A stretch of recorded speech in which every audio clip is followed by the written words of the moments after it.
It would take between 1,000 and 81,000 years for a spacecraft to reach Alpha Centauri if we used conventional propulsion. Plus, astronauts would have to deal with the countless risks of the mostly unexplored interstellar medium. But there might be a way out of this seemingly hopeless situation. Gram-scale spacecraft that rely on lasers when it comes to traveling through space. One of such concepts is called the swarming Proxima Centauri, and it has recently been chosen for the NASA Innovative Advanced Concepts program.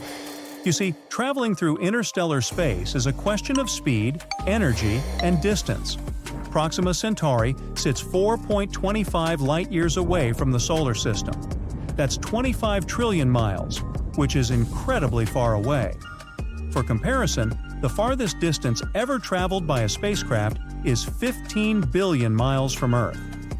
Voyager 1 has been moving in outer space for more than 46 years, reaching a maximum speed of over 38 miles per hour. Traveling at the speeds that we can allow at the moment will make interstellar transit exceptionally long and totally impractical. And don't forget about the energy requirements such a journey would demand. Anything other than a tiny spacecraft weighing a few grams doesn't look feasible. But the solution might have been found. Bouncing photons off of a laser sail could solve the speed problem. But since a single photon doesn't have much momentum, a lot of them are needed. And since even in a couple of decades we probably won't have a lot of power available, the thrust will be weak. That's why the mass of the probes has to be minuscule. Not tons, but grams. The proposal suggests using a 100-gigawatt laser beamer, boosting thousands of tiny space probes with laser sails to a speed of 10 to 20% of the speed of light. This mission concept might be ready for development around mid-century. Then, the probes could reach Proxima Centauri as early as 2075. The researchers involved in the project have already demonstrated how a fleet of 1,000 spacecraft could deal with the difficulties of interstellar travel while maintaining communications with Earth. At the same time, the 8-year round-trip time lag caused by interstellar distances and general relativity makes it impossible to control the swarm of the probes from our planet. That's why the fleet must possess a great degree of autonomy when it comes to navigation and deciding what data should be delivered to Earth. One more issue is the cost of such a mission. The greatest expense will be the laser array, while the tiny probes might be reasonably cheap to produce. The scientists believe that their project can be developed with a budget of $100 billion.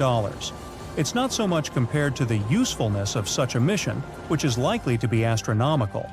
How come? Red dwarf Proxima Centauri, which is a member of the Alpha Centauri star system, has an Earth-like planet orbiting it, Proxima Centauri b. It's the closest exoplanet to Earth. Its mass is similar to that of our planet, and it travels in the habitable zone of its parent star, which means there might be water in this world as well as an atmosphere rich with oxygen. This planet might harbor life, or it could be a dry rock. In any case, it's a promising target in the search for alien life. Unfortunately, we can't detect the planet's biosignatures because our usual methods for detecting them don't work with Proxima Centauri b. Most exoplanets are discovered and explored through the transit method, where a planet regularly passes in front of its parent star, and we see a recurring dip in the star's brightness. That's how we know that the planet is there. But Proxima Centauri b isn't a transiting planet. It was discovered by a different method. When we look at the light coming from Proxima Centauri, we can notice that the gravitational pull of Proxima Centauri b makes the star wobble a bit. That's how astronomers found out that the planet was there. They also managed to estimate its size and mass. But no one can figure out much more than that. Hopefully, a swarm of tiny space probes will help us solve this mystery. It seems you've been lost in the dark, cold vastness of space for ages. You don't remember what green trees look like. You can recall what fresh morning air smells like. You're about to run out of what little fuel you still have. And then, you see it! A planet! Can it be Earth? Your battered spaceship is moving closer to the planet, and a giant wave of bitter disappointment almost drowns you. This alien world looks nothing like your beautiful blue planet. You get down to work. After thorough research, you realize that the planet in front of your eyes can't be anything else but Kepler-22b, which, in turn, means that you're 635 light-years away from home and are unlikely to ever return to Earth. You need some time to get used to this horrible revelation. When you come back to your senses, you understand that you have to do everything in your power to survive, even if it means living in an unfamiliar, probably hostile world. The only good news in that ocean of desperation is that Kepler-22b is located in the habitable zone of its star, and it means there might be liquid water on its surface. And where there's water, there's also the possibility of life. Your life. Earth's astronomers discovered this exoplanet, which is what all the planets outside the solar system are called, using the transit method. The problem with many exoplanets is that it's hard to spot them since the bright glare of their stars keeps them hidden from our telescopes. But the transit method means that instead of looking for planets, scientists watch the star, Kepler-22. They noticed that over time, its brightness changed. That was because Kepler-22b regularly blocked the star's light. This discovery also helped researchers figure out the size of the planet and the way it orbited its star. It turned out that the planet was 36 times more massive than our planet. If you decide to settle down in this world, this information will probably make you feel even lonelier. Your new home is also 15% nearer to its star than our planet is to the sun.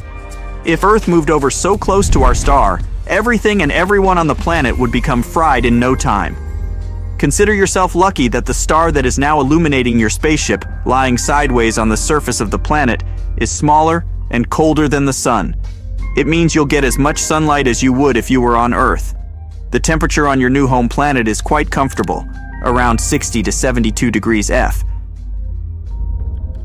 But don't get your hopes up. You don't know for sure yet, but there's a theory that the planet is rotating on its side, like Uranus in our solar system. What can it mean for you? Unfortunately, nothing good. Even though the position of the planet probably seems insignificant, the complications might be fatal. The problem is that in this case, the north and south poles of Kepler-22b would be either plunged into darkness or illuminated by super bright sunlight for half a year. Now, that wouldn't be a matter of being a daytime or nighttime person. It would mean that temperatures on the planet would change from freezing to boiling all the time, which wouldn't be great for your survival. Anyway, you haven't had enough time to figure out whether this prediction is true. What you have noticed, though, is that your new home is covered with an ocean. You almost dropped into it before resuming control over your spacecraft and landing it on the shore instead. According to your calculations, the ocean might be around 160 feet deep. It might also act as natural climate control, keeping the wild temperatures at bay by storing heat in the summer and releasing it during the winter.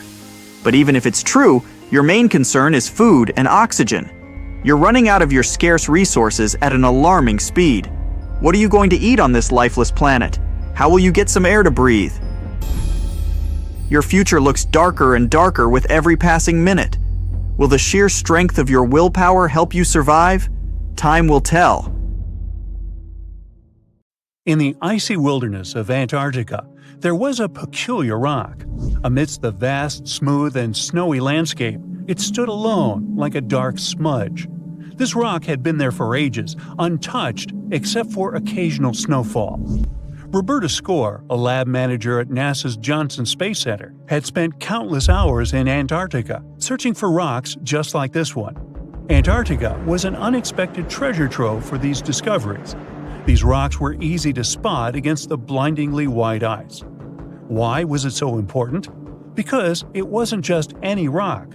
It was a meteorite that had fallen from space thousands of years ago. Roberta's rock, known as ALH 84001, was initially unimpressive. However, it turned out to be extraordinary. It was a piece of Mars. The rock's chemical composition perfectly matched the surface of the red planet. Turns out, it had been blasted off Mars during a colossal collision millions of years ago. It was wandering through space before landing on Earth. There, it had remained undisturbed for a very long time. Scientists at Johnson Space Center carefully examined this Martian visitor. Years later, physicists made a remarkable announcement. This meteorite contained tiny structures that looked just like living organisms found on Earth. NASA immediately shared this discovery with the world. We found fossilized evidence of life on Mars. However, as other scientists got their hands on the rock and conducted further studies, they began to doubt it. Yes, it was a fascinating piece of rock, but Martian chemistry might create similar structures without life being involved. So, unfortunately, it wasn't conclusive evidence. But all this debate raised a very important question. Would we recognize extraterrestrial life if we saw it? There are more than 200 different definitions of life in scientific literature. So, what should we be looking for? To figure out what makes something alive, scientists have come up with 3 important things that living things must have. First, living things need to store information about themselves. This information tells them how to work and what they're like. It's a bit like having a set of instructions for how they function. Second, they need to be able to interact with their environment and create reactions. These reactions help them get energy, move around, and respond to changes or dangers. Lastly, they must be able to make copies of themselves, reproducing, and making other things that are just like them. This ability is a big part of what makes something alive. The famous physicist Erwin Schrödinger was one of the first people to figure this out. He said that storing, using, and passing on information is super important for life. It's like a cycle. Information helps create reactions, and some of those reactions let living things make copies of themselves. On Earth, we see this in action. We humans, for example, have DNA to store our information. It helps us with our evolution. Thanks to all this, we can adapt to our surroundings over time. Nature sees that some traits are helpful for survival, so they stick around, while others get left behind. In other words, a way to define life is by saying that it's subject to this process called Darwinian evolution. But how did it happen that things capable of evolution appeared? And when did the very first life emerge in our universe? To find out the answer, let's go to the very beginning of everything. The beginning was the Big Bang. Right after it, there were no stars or galaxies. The universe started as a mostly even and empty place, with just a tiny bit denser than the rest. After the first second or so, first protons, neutrons, and electrons, among other particles, appeared. And just about a couple of minutes later, these protons and neutrons came together to make stable atomic cores. Then, everything was a superhot soup of particles for about 380,000 years. It was way too hot to form anything dense. The universe needed some time to chill. After it calmed down a bit, it let electrons join these cores, forming neutral atoms for the first time. Finally, some comfy temperatures. If we were there, we wouldn't have needed the sun to keep us warm. That cosmic background radiation would have been enough. Could life appear at this point? Probably not. In those early moments after the Big Bang, the universe had only hydrogen, helium, a tiny bit of lithium, and almost none of the other elements life needs. Life, as we know, requires things like water and organic compounds. So it wasn't about the temperatures, it was about the ingredients. Now, everything had to form over time from these atoms. To create something like a planet, which is much denser than the universe on average, it needed a lot of time and gravitational squeezing. Gravity is the real hero of this story. It changed the universe completely. Even though it started slow, it kept going and got stronger. Regions that were a bit denser could pull in more matter, and the denser they got, the more they attracted. The very first stars should have formed around 50 to 100 million years after the Big Bang. These stars could become incredibly massive, hundreds or even 1,000 times bigger than our Sun. And when these stars formed, it didn't take long, maybe 1 or 2 million years, before they disappeared. Just for comparison, our own Sun is 4.6 billion years old and still going strong. When huge stars reach the end of their lives, something incredible happens. They transform helium into carbon, then carbon into oxygen, and oxygen into a bunch of other stuff all the way up the periodic table. Then the star's core collapses, causing a massive supernova. This huge BAM releases all these heavy elements into the universe. Hooray! Now the space is filled with something new. The universe acquires many cool things, including the ingredients needed for rocky planets and organic molecules. Each generation of stars gets even richer than the previous one. Yes to more elements. It means more rocky planets, more essential ingredients for life, and more chances for complex organic molecules to form. And now, when the universe was around 300 to 500 million years old, rocky planets were already popping up everywhere. Great. Can we have some life now? That depends on what we see as life. The recipe for life, as we know it, needs a special ingredient, carbon. Carbon is special because it can bond with other atoms in so many ways. It can connect with different shapes to build all sorts of amazing complex structures. It's carbon that helps us form things like DNA and proteins, which are the building blocks of living things. Now, while the universe made rocky planets relatively quickly, it took a bit longer to get enough carbon floating around. It appeared about 1 to 1.5 billion years after the Big Bang. As soon as it appeared, the universe finally had enough conditions to create life as we know it, which is why scientists are searching for planets around these oldest stars in the universe. These guys definitely had enough time for evolution. But just because you and me are made of carbon and other elements from exploded stars, doesn't mean that all life should be. Scientists are open to the idea of alternative biochemistries. There might be non-carbon-based life that we don't know about yet. For example, blobby beings made of silicon compounds. It's carbon's neighbor in the periodic table. So, when and where did life truly begin? Unfortunately, we don't know for sure yet. Most likely, the universe started preparing for life shortly after the first stars formed. And if all life is carbon-based only, then it should have appeared 1 to 1.5 billion years after the Big Bang. The universe is 13.8 billion years old. Looks like it had plenty of time to evolve lots of microorganisms. So even if we made a mistake, and the mysterious meteorite was just a piece of rock, we shouldn't give up. The search for extraterrestrial life continues, and who knows? Maybe in the future, we'll finally know the answers to all these important questions. Until then, stay tuned. We'll start with one of the most recent and shocking discoveries of 2020. Perhaps our solar system has life beyond Earth.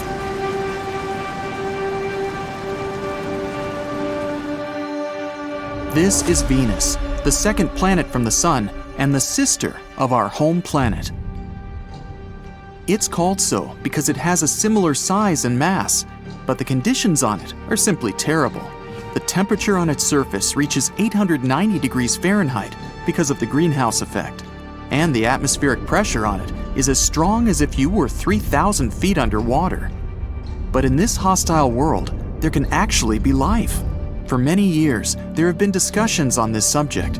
In 2007, scientists discovered there once had been an ocean on Venus. That is, in the distant past, there could have been some form of life. But in the fall of 2020, there was an epic argument in which scientists tried to find out whether life on Venus exists right now. In September, the discovery of a new life marker on Venus was announced.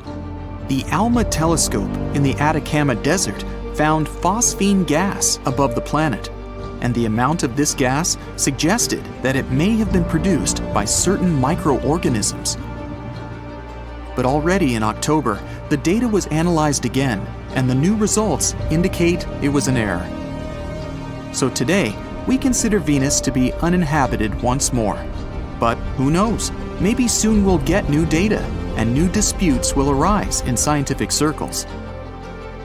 And while some scientists are scratching their heads and still concentrating on Venus, Others have looked into distant space and discovered 24 planets on which life can exist. And on all of them, living conditions are much better than on Earth. Such planets are called superhabitable. These superplanets must be 1.3 times larger than the Earth and twice as massive. Thus, they will have stronger gravity and, as a consequence, a denser and warmer atmosphere. So, the climate on superhabitable planets must be similar to the tropical climate on Earth. This will ensure the maximum diversity of living organisms. The host star of such a planet must be a red dwarf. They're much smaller than the Sun and not so bright, but their lifespan can reach 70 billion years. For comparison, the lifespan of the Sun is 7 times shorter, and it's already past half of it. Slow and steady wins the race. It will give enough time for potential life to develop and evolve. And here's a suitable planet for the title of superhabitable, Kepler 1649c. In 2020, it was named the most similar planet to Earth. It's only 6% larger than our home world. It orbits a red dwarf, a quarter the size of our Sun.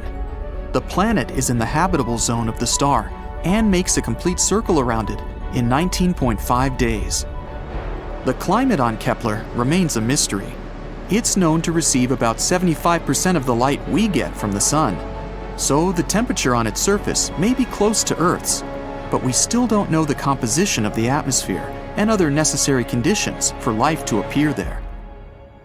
The next discovery is one of the most amazing spectacles ever seen by humanity. It's the collision of a star with a black hole. In September 2019, scientists began watching how, for 6 months, a Sun-like star was being spaghettified. Light from this event traveled 215 million light-years, and we saw a star about 860,000 miles wide slurped up by a black hole.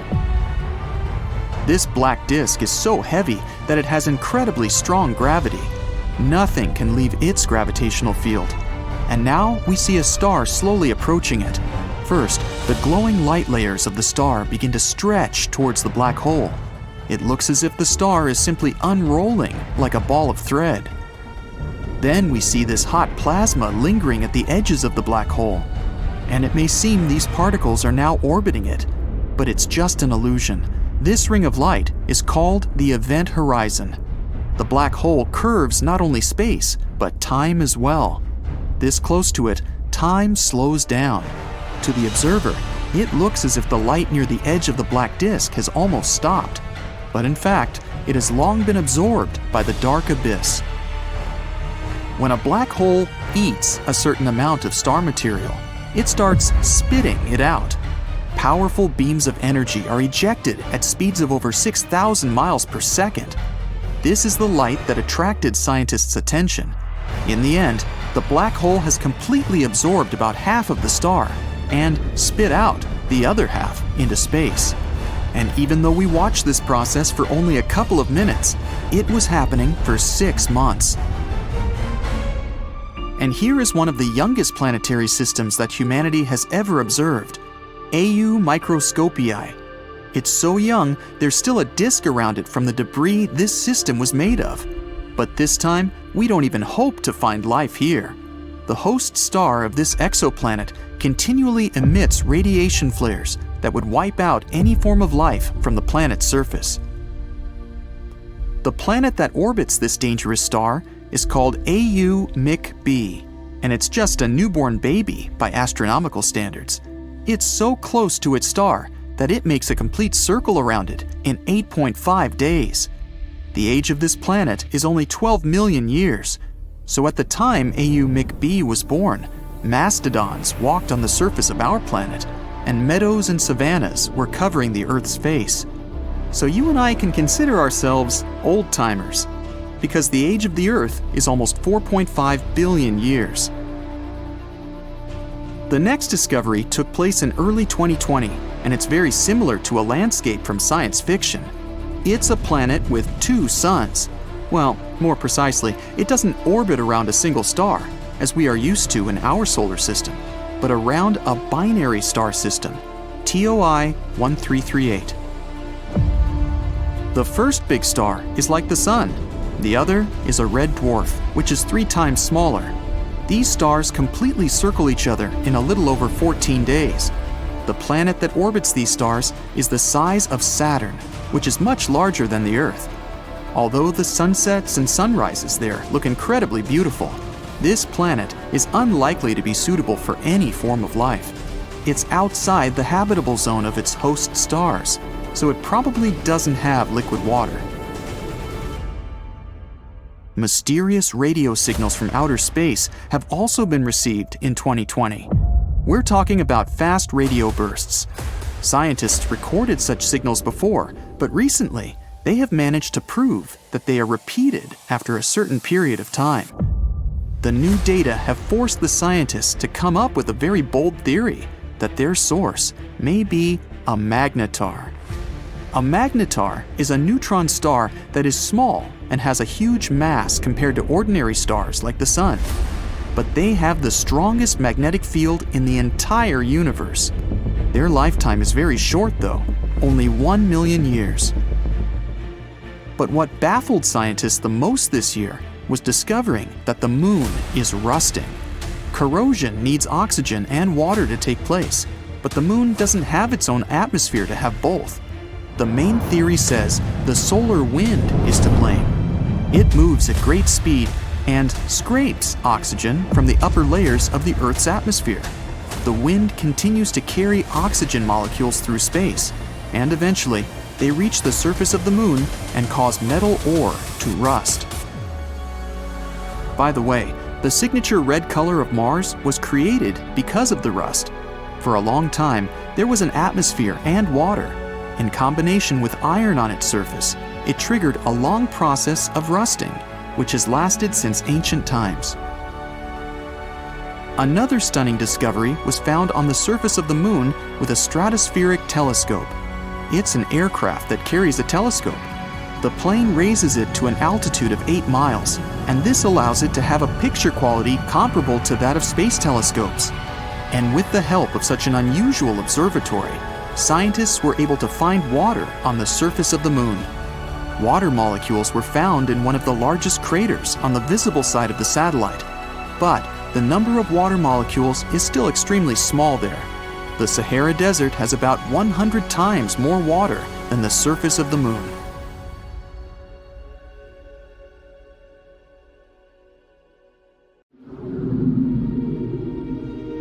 Venus has more volcanoes than any other planet in the solar system, more than 1,600. And a day on Venus, measured by how long it takes to rotate once on its axis, takes longer than the time it takes to complete a full orbit of the Sun. Wow! And that's just Monday. An extreme greenhouse effect warms the planet's surface up to 870 degrees Fahrenheit, hot enough to melt lead. Winds there reach the speed of 450 miles per hour in the middle cloud layer, faster than the speediest tornadoes on our planet. The pressure on Venus's surface is 90 times higher than that at sea level on Earth. What a great place for a vacation, huh? And recently, this incredible place has become even more intriguing. In the toxic Venusian atmosphere, there's something that might mean the existence of life. Unfortunately, scientists haven't had a chance to collect any microbe specimens or snap any pictures of life there. But they've discovered a chemical called phosphine, and it's a big deal. If it's not some previously unknown chemistry that produces the gas, then there must be a kind of microbial life involved in the process. Phosphine is made up of 3 atoms of hydrogen and 1 atom of phosphorus. This gas is toxic to any normal life form that needs oxygen, including us humans.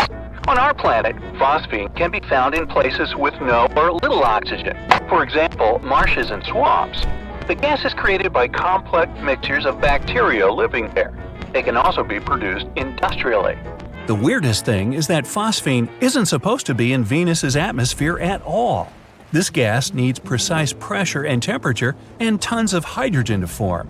It wouldn't be all that surprising to find it on Saturn or Jupiter, the famous gas giants, but on Venus? Totally unexpected. There's no way phosphine can be produced naturally on this planet. Tiny amounts of it can be created during volcanic eruptions, lightning storms, minerals blown up to the surface, or meteorites entering Venus's atmosphere. But it's not nearly enough to explain what the astronomers have observed. It would only make 1/10,000th of the phosphine the telescope saw. But let's start from the very beginning. In 2017, a group of scientists led by Jane Greaves from Cardiff University started to use the James Clerk Maxwell Radio Telescope in Hawaii. That's a mouthful. The main idea was to search for phosphine gas. It would be a sign of life on Venus. When the data came back and the researchers analyzed it, they were shocked. The phosphine signal was powerful. The team checked the results several times. They wanted to make sure no other substance mimicked the presence of phosphine gas. So now, does it mean there's life on Venus? Well, not necessarily. If this gas is created by some mysterious organisms, it's a big question how they survive on Venus. On our planet, some microbes can thrive in the environments with the acidity of 5%, but no more. On Venus, though, clouds are almost entirely made of acid. And even though they have a rather pleasant temperature of 86 degrees Fahrenheit, these clouds contain more than 90% of sulfuric acid. DNA, amino acids, proteins, life components on Earth would be dissolved there in the blink of an eye. The surface of the planet is too hot for any kind of complex molecules to make up life. The Venusian atmosphere is almost 50 times as dry as the driest place on our home planet. There's a theory that microbes might hide in scarce water droplets floating in the atmosphere, but it hasn't been proved yet. Right now, the research team's waiting for more telescope time. They're going to look for other gases associated with life. But even if they find more evidence, life forms on Venus will be made up of building blocks absolutely different than those on Earth. Or they might be protected by a sulfuric acid-resistant shell. It can be made of such substances as sulfur, wax, graphite, or something else we can't imagine.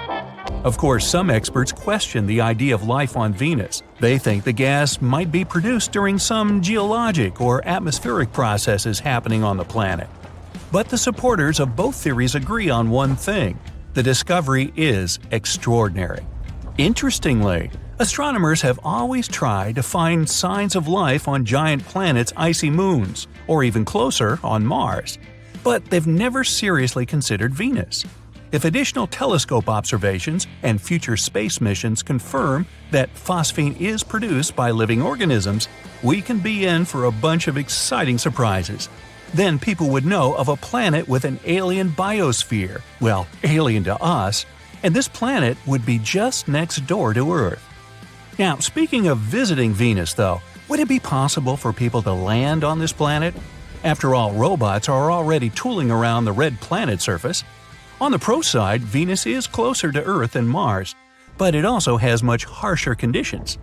The planet is hotter than Mercury, even though Venus is almost double the distance from the Sun. The temperatures are higher than the melting point of many metals, and some of them, like lead or bismuth, can fall as snow on the highest mountain peaks. If you set foot on the planet, you'll find nothing but barren rock. Giant basaltic plains are littered with volcanoes and mountains. In some places, the surface melts because of the heat underneath. After it releases some of it, the rock solidifies again. If people ever go to this planet, they will most likely build floating cities in the clouds of Venus's atmosphere. At about 31 miles above the surface, the conditions, like the pressure and gravity, are similar to those on Earth. The temperature is rather manageable too, at around 167 degrees Fahrenheit. Think Death Valley, California on a really hot day. The atmospheric pressure is half of what we have at sea level on our planet. If you went outside, you'd be fine without a pressure suit. The pressure you'd feel would be the same as at the top of Mount Kilimanjaro. Plus, this colony would be protected from the sun's radiation better than one on Mars. If the atmosphere was the mission's final destination, landing a spacecraft, or rather making it hover in the air, would look very different. The idea is to use an airship in the upper atmosphere for long periods of time. The airship, wrapped in an aeroshell, would enter the planet's atmosphere at a speed of 24,000 feet per second. In the next 7 minutes, its speed would drop to around 1,500 feet per second.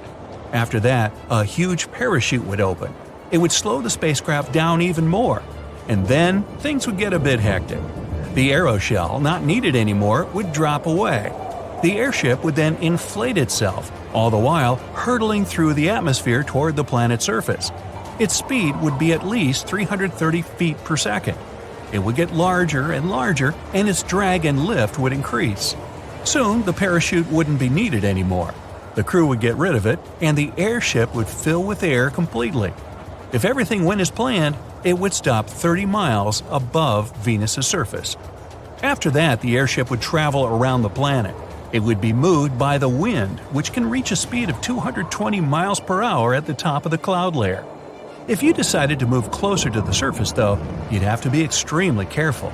The wind in the middle layer can get twice faster.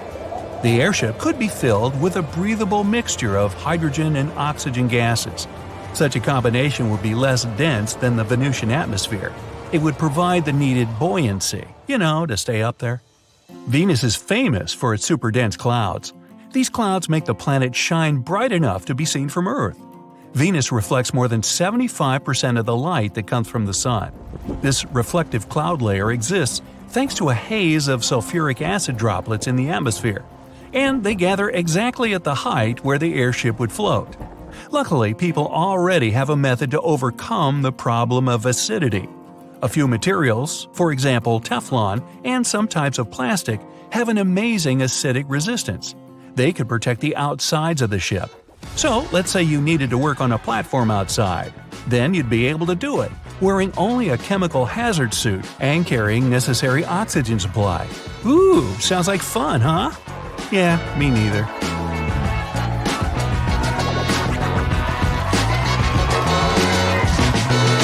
The search for E.T. is on. It's most definitely on. With the successful launch of the James Webb Telescope, the search for Earth-like planets has become a riveting topic of worldwide attention. Apart from the James Webb Telescope, other tools are being used to find good Earth-like candidates. The TESS satellite and the Kepler telescope are at the forefront of searching for other Earths. After we first clear the air of a few pesky philosophical questions, we'll take a close look at these two searches and what the James Webb Telescope hopes to find. So, why are we searching for Earth-like planets? Well, because we can. Incredible advances in Earthbound telescope technology have enabled ultra-precise observations of starlight, which led to the earliest discovery of exoplanets. As planets go around stars, there's a gravitational interaction between the planet and the star. They pull each other. The planet's pull upon the star will cause the starlight to wobble back and forth ever so slightly as the planet or planets orbit the star. This has always been the case, but the wobble of the starlight was never able to be detected, because starlight always twinkles. Twinkle, twinkle, etc. Adaptive optics inside telescopes is the technological breakthrough that first enabled astronomers to find exoplanets by taking the twinkle out of starlight. Mechanical springs on the underside of telescope mirrors bend the mirrors ever so slightly to neutralize the distortion, the twinkle, caused by starlight passing through Earth's atmosphere. Without the glimmer of starlight, the slight wobble caused by planets pulling gravitationally on the stars is observable. The bigger the wobble, the more planets. It's called the astrometric method of exoplanet detection. Isn't that a mouthful? Whole star systems and literally thousands of exoplanets were inferred to exist around nearby stars by analyzing the wobbly patterns of starlight. But the planets themselves could not be seen. Suddenly, our solar system was not unique anymore. Astronomers got giddy over the inescapable conclusion that probably every star had planets. It became impossible not to ask the poignant question, is the Earth unique, or are there other Earths? What's the big deal about finding Earth-like planets anyways? Well, considering all the financial resources the developed countries are spending on finding Earth-like planets, it can be said without a doubt that it's definitely a big deal. Including the launched James Webb Telescope, which cost $10 billion, the Kepler Space Telescope, which cost $550 million, and the TESS satellite, which cost $200 million. The investment in finding Earth-like planets is certainly eyebrow-raising. Now, if you keep in mind that these costs are just for the hardware, and to get a sketch of the full magnitude of the search, You must also include the salaries of a team of data miners, PhD analysts, and postgrads all across the globe in universities, national space agencies, and private institutions. We will conclude that finding another Earth is truly an immense undertaking. Now, suppose we find one. Then Earth is not alone anymore.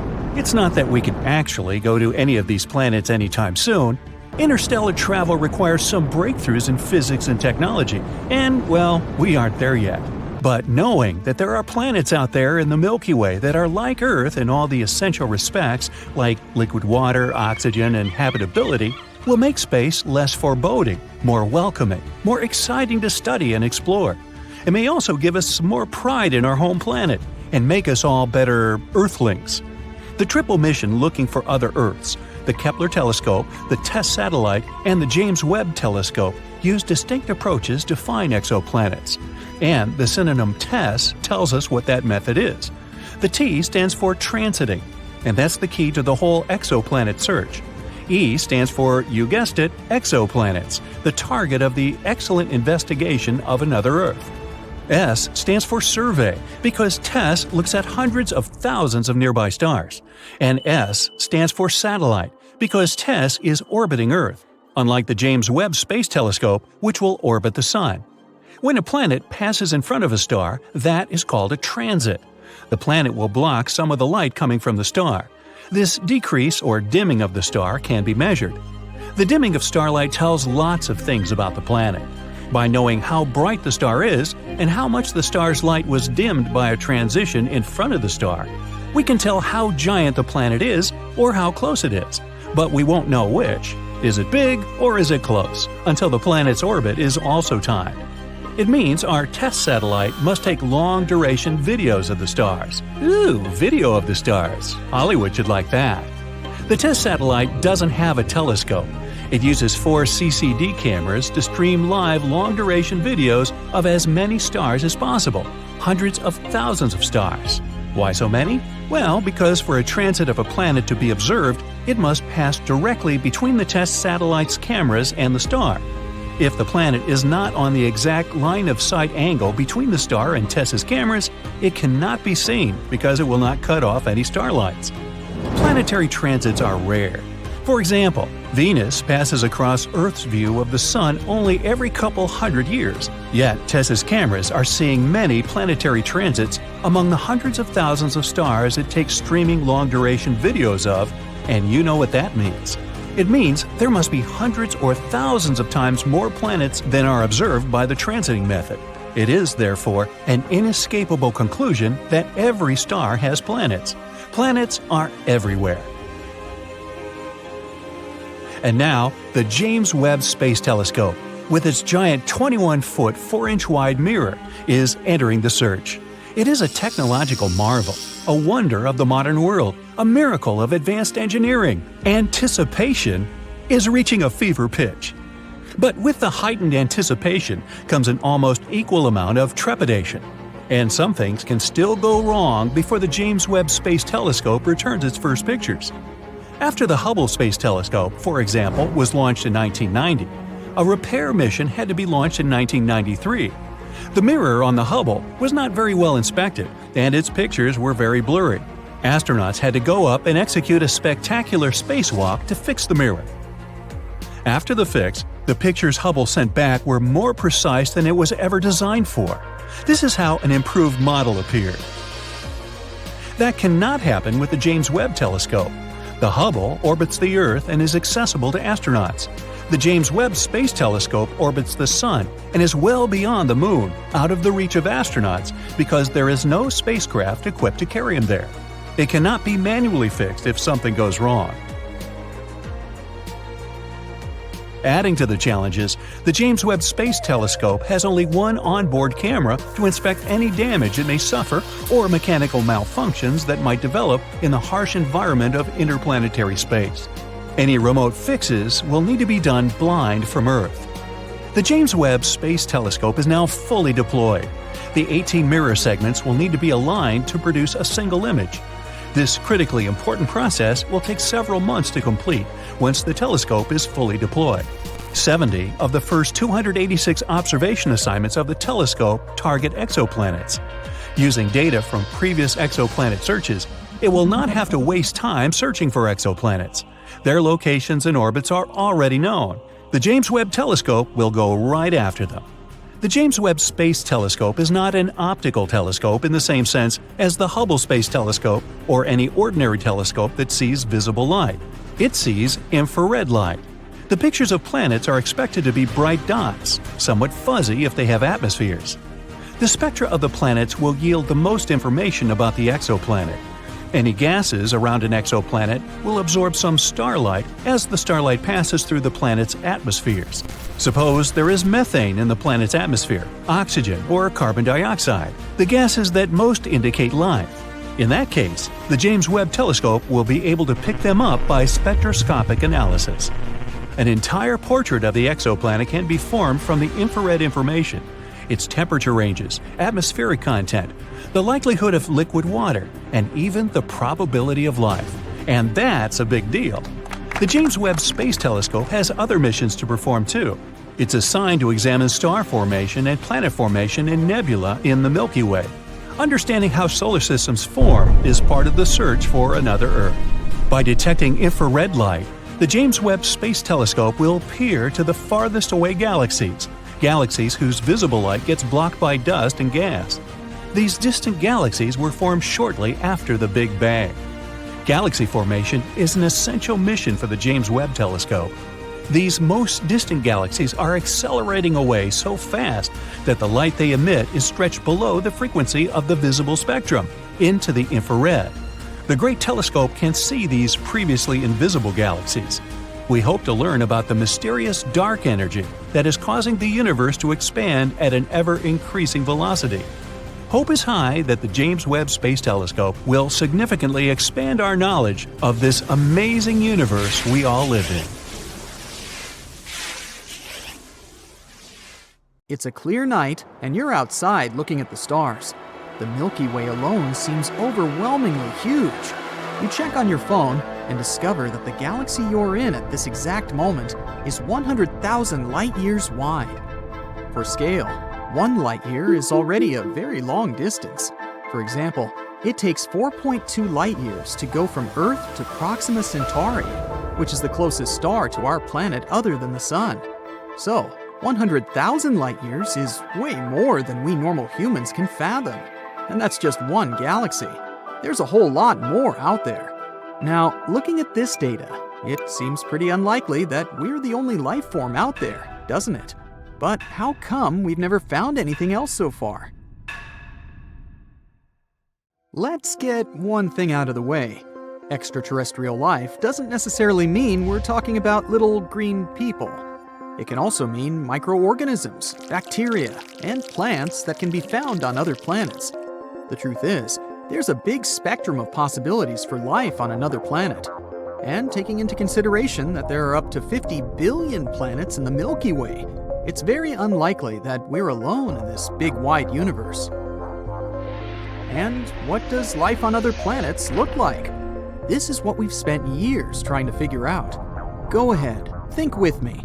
A planet may be lifeless today, but it could have traces of organic matter or fossils, meaning that some life form was able to thrive there once.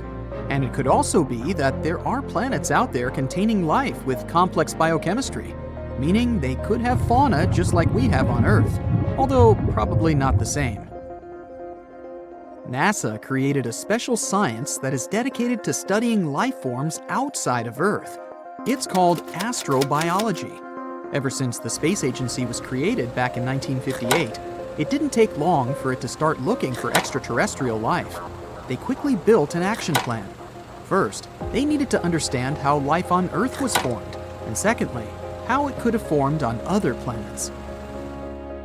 The first time NASA tried to look for life in outer space was in 1976. The Viking lander blasted into space, headed towards Mars.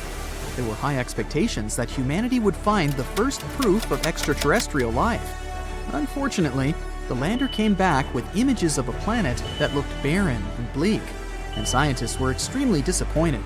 scientific conclusions on whether life could be detected over there were confusing. But hey, you need to know what you're looking for to find it, right? The failure of the Viking mission served to heat up debates amongst NASA scientists to define what life actually meant. And it also served to call their attention to a small but very important detail. Spacecrafts departing from Earth usually transport Earthling microorganisms and bacteria unintentionally, as they remain attached to the vehicle. It turned out that these bacteria could contaminate scientists' samples, so they needed to consider this. All of this made Mars expeditions take a back burner on NASA's short-term plans. There appeared a new priority-first question: what are the types and stages of life that space programs can hope to identify? Scientists might have encountered life on other planets, but they weren't able to identify it as life. That is why NASA began to study our own planet better. They studied everything from ancient life forms that lived billions of years ago to living creatures that roam the planet today. They understood that the search needed to happen inwards as well as outwards. Let's take a look at the development of Earth's life from its inception. Imagine that this development can be represented as a ladder, or stairs, and each developmental stage is a flight of the bigger staircase. First, we would see basic chemistry, a soup of loose chemical elements like the ones we see in the periodic table. But they need to assemble themselves into more complex structures to be able to self-replicate, change, and evolve. This would happen in the second step, where we start to see the formation of microscopic organisms. In the third step, these cells combine to become multicellular beings, allowing for more complexity and variety. The step above sees species that can evolve big brains, enabling the use of tools, culture, and shared knowledge. That's where humanity is located.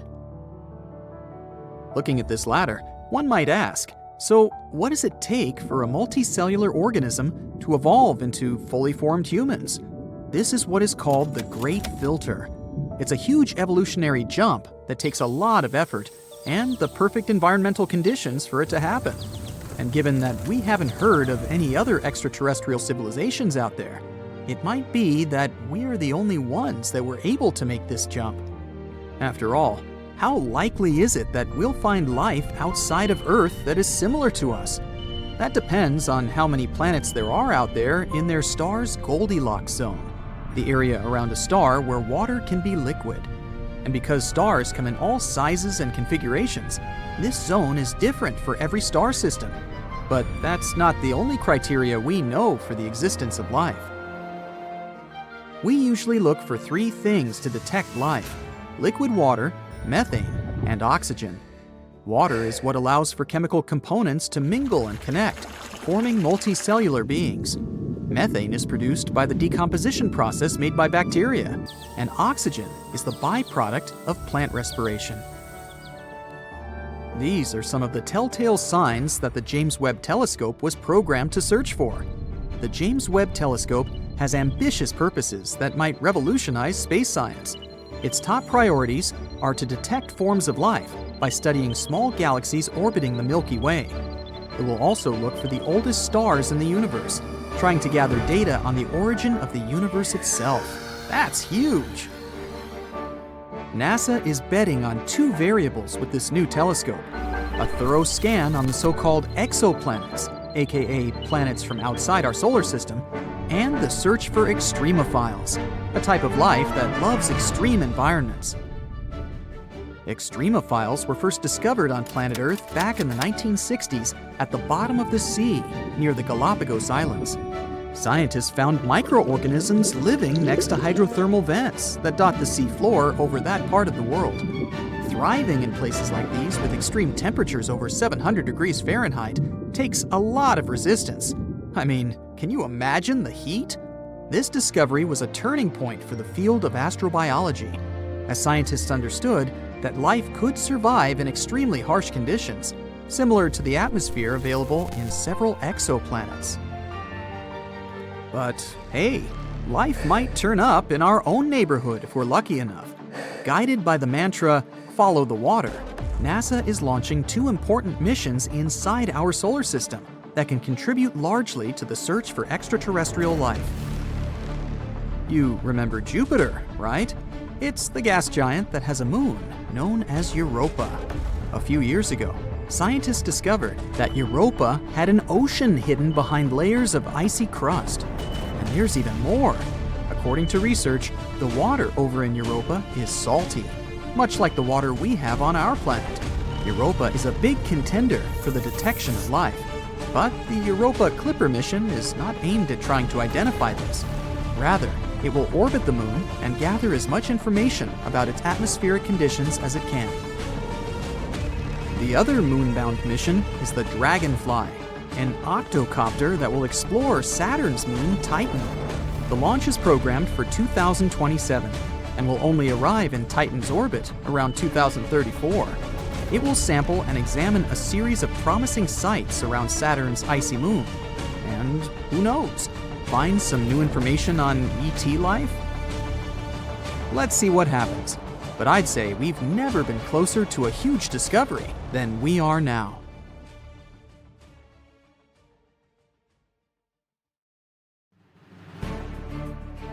Life originated in water, or so we always heard. In reality, it could have begun in ice. We know that it all started more than 3 billion years ago with simple microbes, and it's been evolving ever since. However, there are many theories about how exactly it happened. Maybe not heat, but cold was the beginning of everything. Cells were the first tiny life forms. But before we had fully developed cells, there were simpler things that couldn't survive on their own. Certain important chemicals for life, like the mentioned amino acids, usually float in water in tiny amounts. First, they needed something to help them stay together without spreading all over the place. Otherwise, they would have gotten lost in the sea.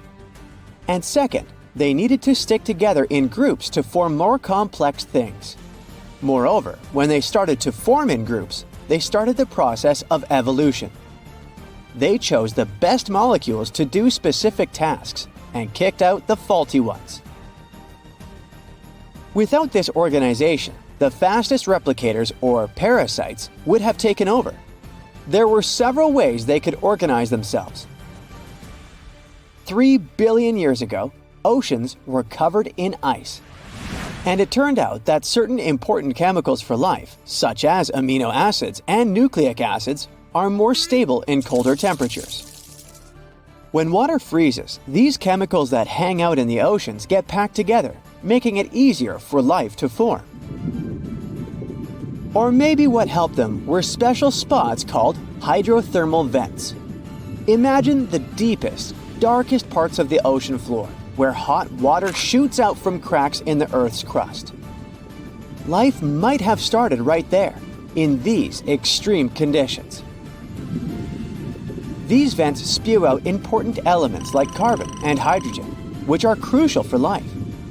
As the superheated water travels through the Earth's crust, it picks up other important stuff like minerals. When it finally bursts out of the vents, it creates a kind of soup rich in chemicals. In the rocky crevices around these vents, all these molecules could have come together and sparked the first signs of life. The hot, mineral-rich environment acted like a kitchen to cook the first recipes ever for living things. Even today, these vents are home to vibrant ecosystems, showing that life can thrive in extreme conditions. Ancient stories also talk about life starting from clay. It turns out that this idea has a scientific basis too. Imagine tiny particles of clay, like little grains of sand, sticking together in a structured way. As they grow and get bigger, they keep their original shape intact. They form bigger areas and clumps. They become kind of like patches, clay clumps with tiny holes inside. Each patch may be exposed to different things in the environment, like different chemicals or substances. When these outside molecules go through the clay, they get trapped along the way.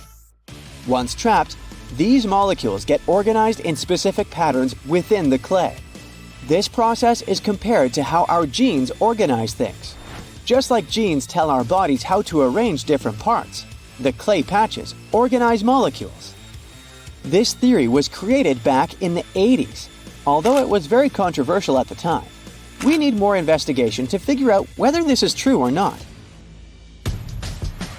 Ancient people could have been onto something when they said that we all started with Zeus's lightning.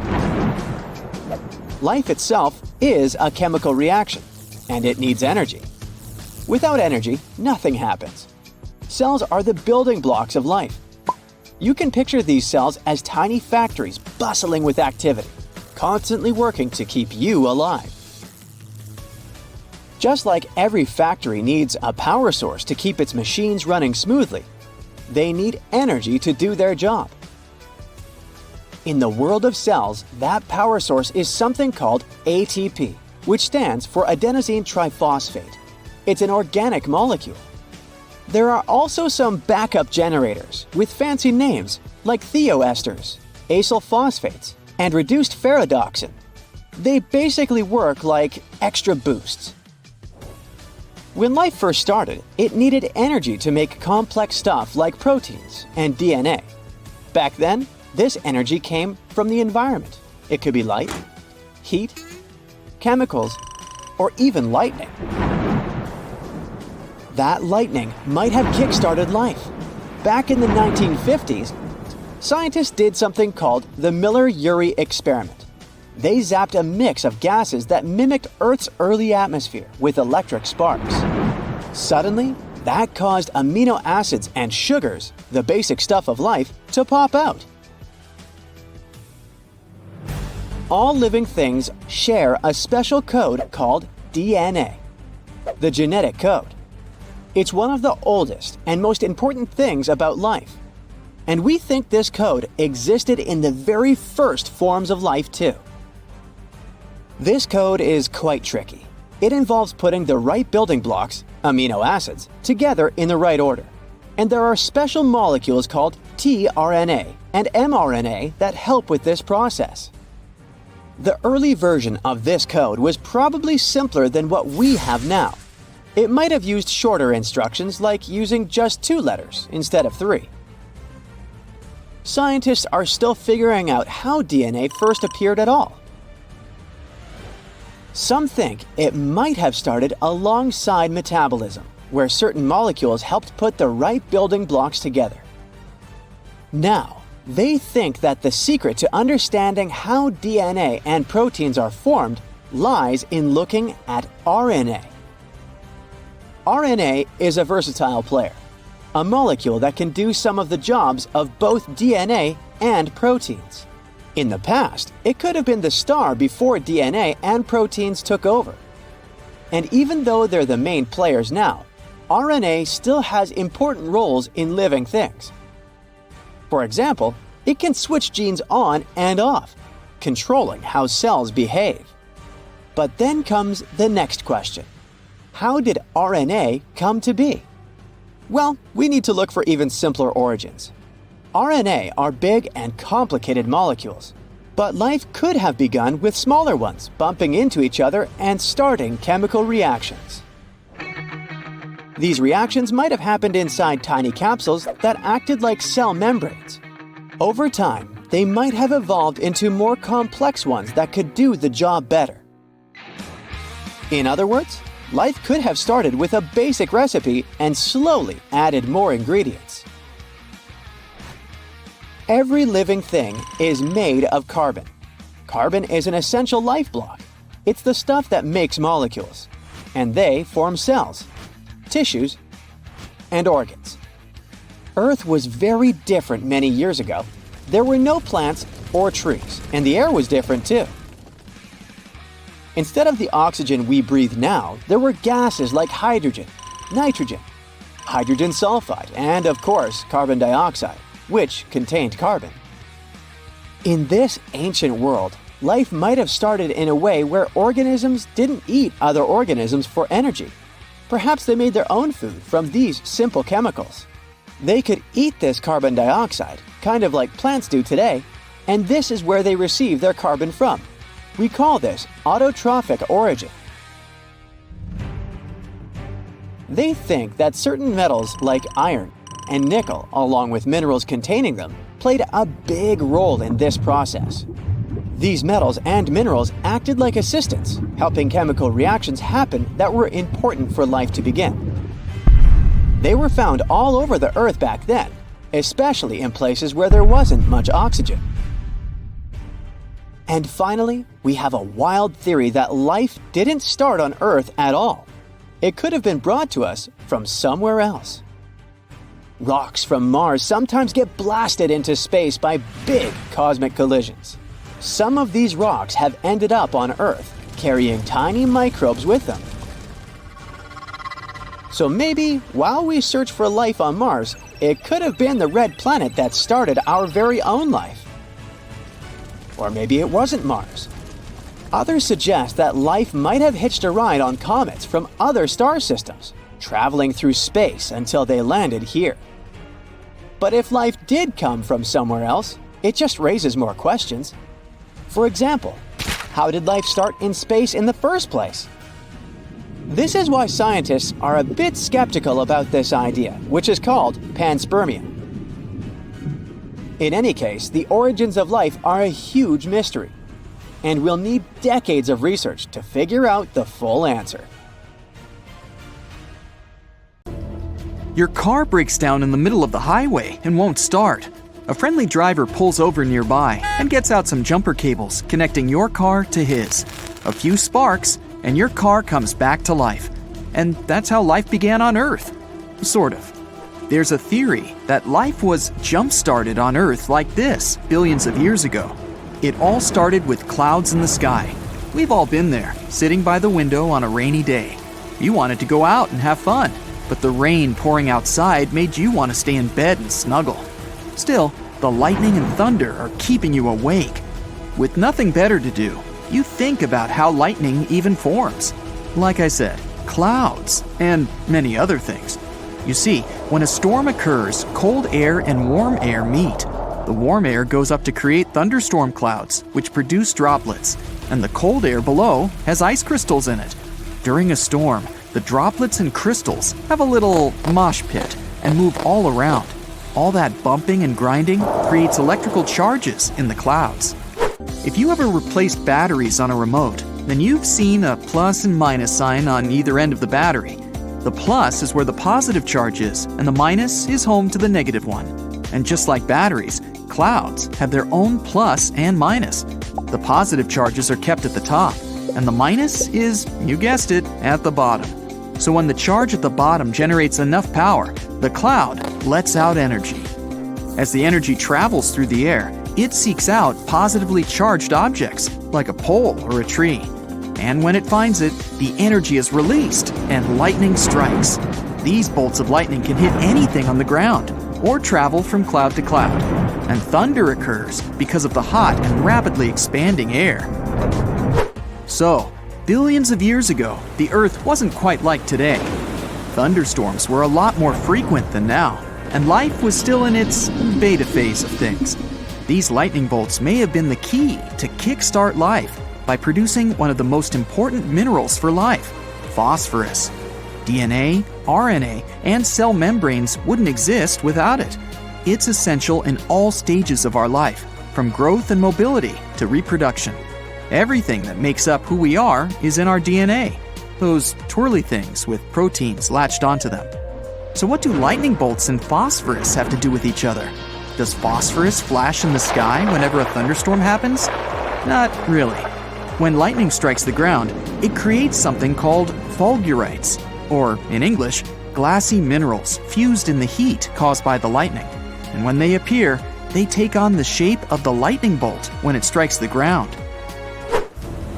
Some new studies suggest that fulgurites could release phosphorus when dissolved in water. When doing so, phosphorus is able to form biomolecules, which help in forming life. Back then, volcanoes were also pretty big on erupting frequently.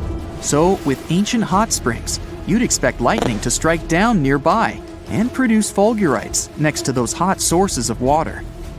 Scientists were able to estimate that during the early days of Earth, 1 to 5 billion lightning flashes were able to occur.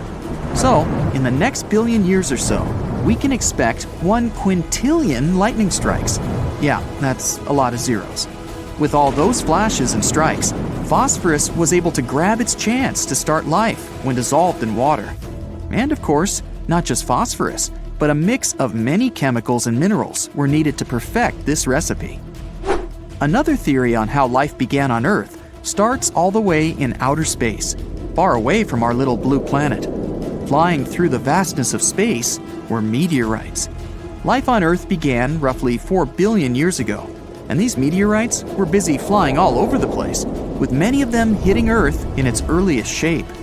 Scientists claim these meteorites carried chemicals essential to creating life.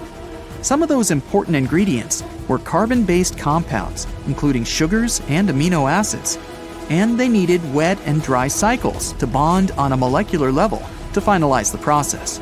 So once life was injected into Earth, we got to see the first organisms that were around 3.7 billion years ago. Keep in mind, there wasn't much oxygen floating around or in the water compared to now. But these microscopic organisms, or microbes, left their mark with a certain carbon molecule produced by living things. But life as we know it today wouldn't happen without oxygen, that invisible element that keeps everything alive. So around 2.4 billion years ago, these microbes began changing and became Earth's first photosynthesizers. They made their lunch and dinner using water and the sun rays while releasing oxygen in the process. With many of these new organisms, the rise of oxygen made the environment harsher for microbes, but it was starting to become the baseline for life's groovy track. A new party popped out for those who could dig oxygen. You see, mammals and other organisms have multiple cell types: bone cells, skin cells, muscle cells, you name it. These microbes were single-celled organisms, so with the rise of oxygen, many of these microbes began moving in with other microbes. I don't mean being roommates in a shared apartment. They actually merged with other microbes to become multi-celled organisms. Pretty clever, huh? Fast forward a couple billion years, and we have some of our first animals to ever exist.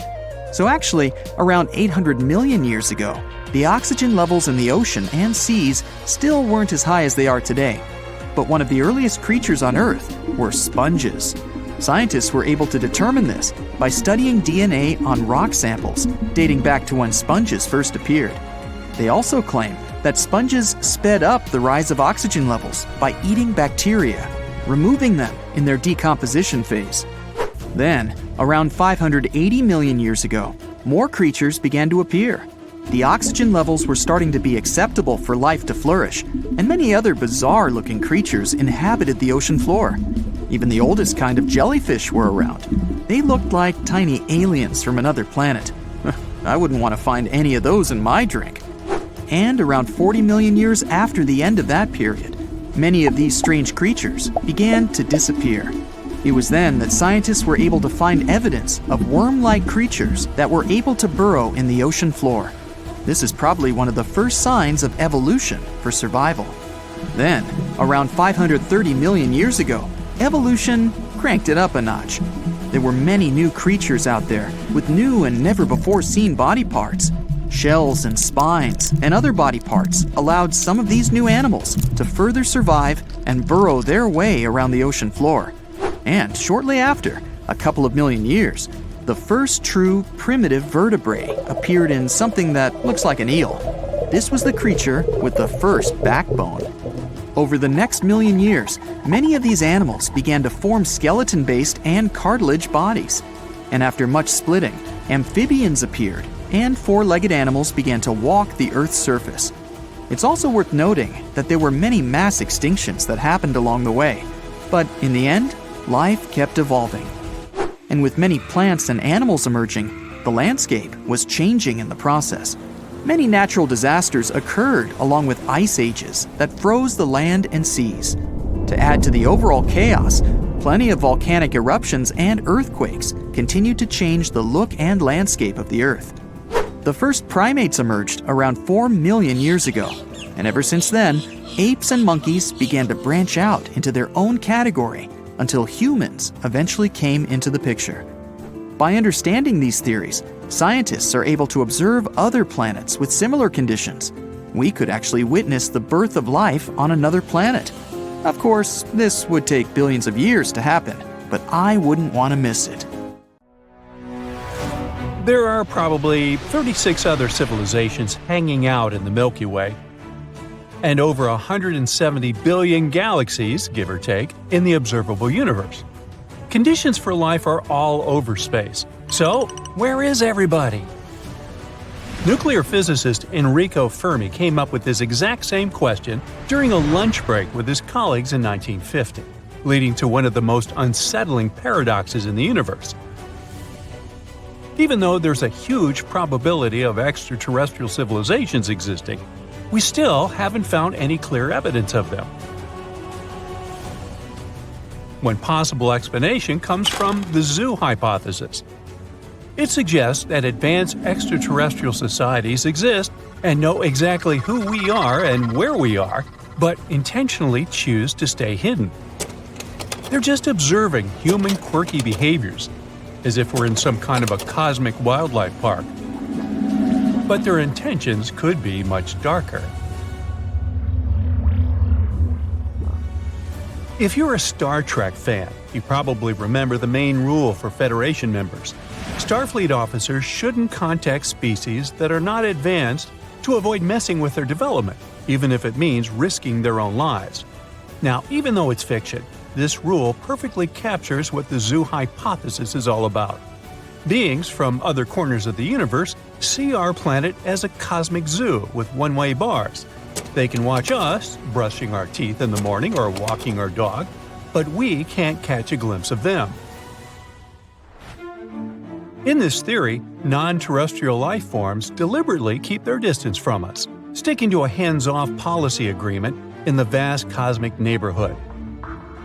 It's like those super smart beings agreed that we needed to have the freedom to shape our own future and destiny, following our own path of development without external contamination. The idea is that these super advanced civilizations could be like, 500 million years ahead of us, which would explain why we haven't seen any signs of them. And maybe it's better this way, as humans could eventually be destroyed or even assimilated by this new cosmic power, Independence Day style. As much as things like going to an art museum might be interesting to us, extraterrestrials probably wouldn't be too thrilled watching us stare at the Mona Lisa painting for hours. Interplanetary cultures might be more into buying tickets to quietly observe how we're developing new technologies, such as ultra-modern satellites. According to the zoo theory, they can't reach out to us until we hit a certain level of development. So improving our technology and wisdom could be the only way to show them that we're mature enough and don't need their spaceship parenting anymore. There are a couple of reasons why it's hard to buy into the zoo hypothesis. Extraterrestrials might not visit or reach out because we're not all that advanced. But it is tough to explain why they keep ignoring all our attempts to communicate. Even if the zookeepers try their best not to interfere with animals' lives and behaviors. I bet they couldn't just ignore a bear speaking in loud and clear English about its desire to communicate. So that's pretty much why humans keep trying and trying to provoke some reaction from inhabitants of other planets using radio signals. In 2017, in a valley 8 miles southeast of the Norwegian city of Tromsø, a radar antenna transmitted some specially composed electronic music to potential intergalactic listeners. The target audience was in GJ273, also known as Lyton Star. It's a runty red dwarf located 12 light-years from our solar system. Since radio waves travel at the speed of light, we'll have to wait more than 2 decades before looking for a reply. But the main problem with radio waves is that we're kind of in the dark about where to look, and civilizations might be as far as 17,000 light-years away. Plus, we don't know which radio frequency extraterrestrials use to chat. Now here on Earth, we use the radio spectrum to send signals into the universe, assuming that what works for us might be a common method for other civilizations. But in fact, it could be considered a somewhat old-school technique for other beings. That's why current projects are now looking for technosignatures, which are signs of technological activity from extraterrestrials, like city lights, solar panels, megastructures, or artificial satellites. Another potential clue is to study the atmospheres of planets orbiting nearby stars, as an advanced civilization might be altering its atmosphere with different gases, making it detectable. Despite decades of observations, there is still no definitive evidence that advanced extraterrestrial civilizations are out there. But that doesn't mean they don't exist. Even by expanding search fields, we're talking about odds much slimmer than hitting the jackpot, with a roughly 1 in 3 billion chance of finding an advanced civilization within a given distance from Earth. Maybe space creatures are responding to our communication attempts, but in a way that we can't understand. The universe has been around for more than 13 billion years, while humans showed up just 200,000 years ago. And this is about 0.01% of the universe's age. It's like we're still learning to talk, while other super smart beings might be sending us messages that are all lost in translation. We keep waiting for a giant UFO to land on Earth and for green ETs with huge eyes to come out of it.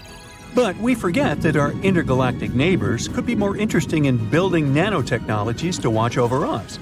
They could also be trying to communicate using neutrinos, which are subatomic particles with an extremely small mass that could effortlessly pass through our planet without being detected by our current technological devices.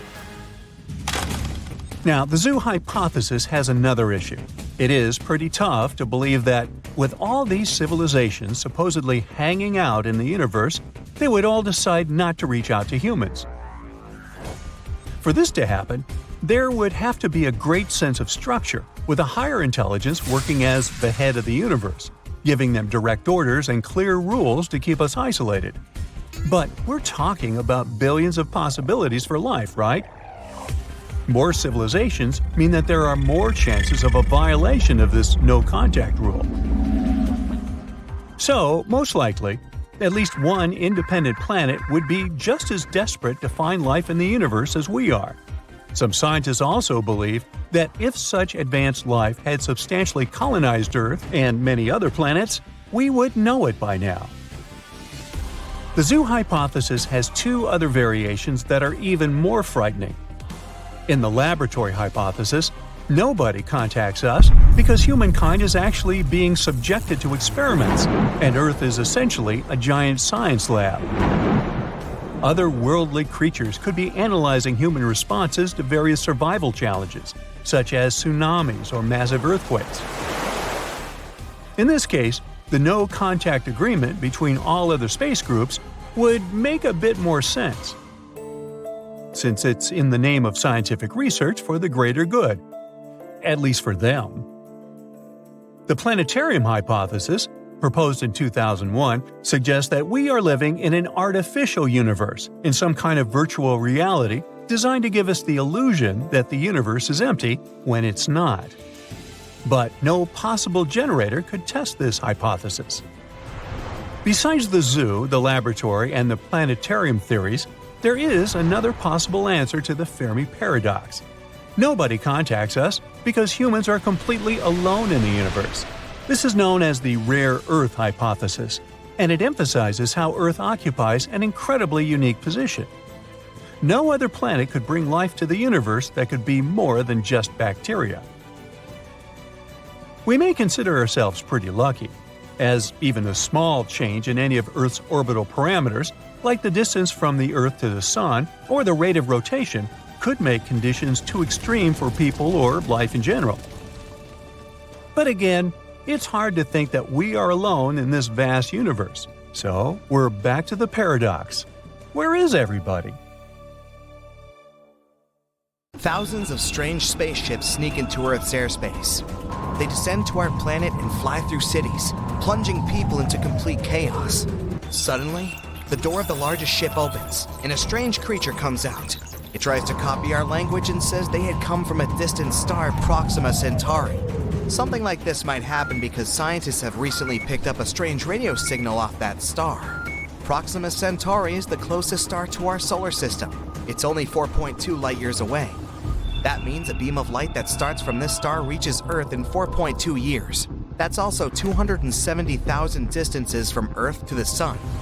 The star Proxima Centauri itself is too pale for us to see with the unaided eye in the night sky. But its system hides a little secret. Let's fly there and take a closer look. So here's this red dwarf. It's 7 times smaller than our Sun and 8 times lighter. Proxima Centauri is 1.5 times bigger than Jupiter and almost 150 times heavier. But what we're looking for is a little further away. This is Proxima Centauri b, a planet similar to Earth. It's only 10% larger than Earth and is in the habitable zone of the star. It's the perfect distance, not too far away and not too close. So the temperature isn't too high or low there either. Water, if it exists on that planet, can be in a liquid state. And so, life can survive and evolve there. Maybe it's developed enough to send us the signal that we had received.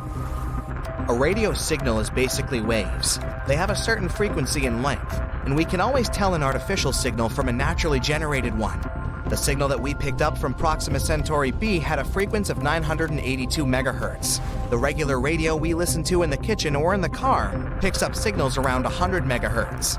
That's why scientists have concluded that the signal was created artificially. Such signals could have a way of communication between the developed worlds. If this is really a message from an outer space civilian, we should be able to decode it. For this, any civilization must use the simplest method of encryption. For example, Earth has already sent a radio signal into space. It was the Arecibo message. This message consists of 1,679 digits. It's a rectangle of 23 by 73 squares that has information about our civilization encoded using a binary code. At the top of the rectangle, there's a system of numbers that we use. They're marked in white. This purple thing is the key to read the next part of the message. The atomic numbers of the elements like hydrogen, carbon, nitrogen, oxygen, and phosphorus are encoded in this key. These are the key elements that can start life. If those who receive this signal can make sense of the numbers in the key, they can read the next part of the message. These green things are the building blocks of our DNA chain. And right at the bottom here is the DNA chain itself. The white rectangle indicates the number of pairs of these building blocks, and the blue spirals show the shape of a DNA chain. And then we see the human silhouette itself. The white and blue object to its left is a coded number of our average height. The human itself is drawn here at the ends of the DNA strand, so that the outer space civilization can understand what we look like. And the white rectangle to the right of the human sketch is the number of Earth's population at the time of the message. That's 4.2 billion as of 1974, almost half the number we have now. The next part is a drawing of our solar system. The big yellow square is the Sun. Then come all the planets in our solar system, including Pluto. Earth is shifted up a bit here, so that outer space civilization can understand where this message is coming from. In the last drawing is the observatory from which this message had been sent into space. This signal is now on its way to the M13 star cluster 25,000 light years away from Earth, so it won't get there for another 25,000 years. And we'll need another 25 to get a response if there is really someone on the other side who can receive the signal. If the signal from Proxima Centauri is also a message, we'll need time to decode it. So let's fire up our super-powered computing machine and wait for the result. But this isn't the first mystery signal we've ever picked up on Earth. Scientists recorded an unusual wow signal in 1977. They supposed it came from somewhere in the constellation of Sagittarius. The telescope was picking up the unknown signal for an impressive 72 seconds. Later, a scientist who looked at the printout of the signal concluded that the signal was artificial. He wrote, "Wow," on the printout as his reaction. The following observations and studies couldn't catch this signal again. Some theories said that this signal came from a celestial spaceship flying by. It had flown away, and we could no longer detect the signal. But most likely, this signal was created on Earth.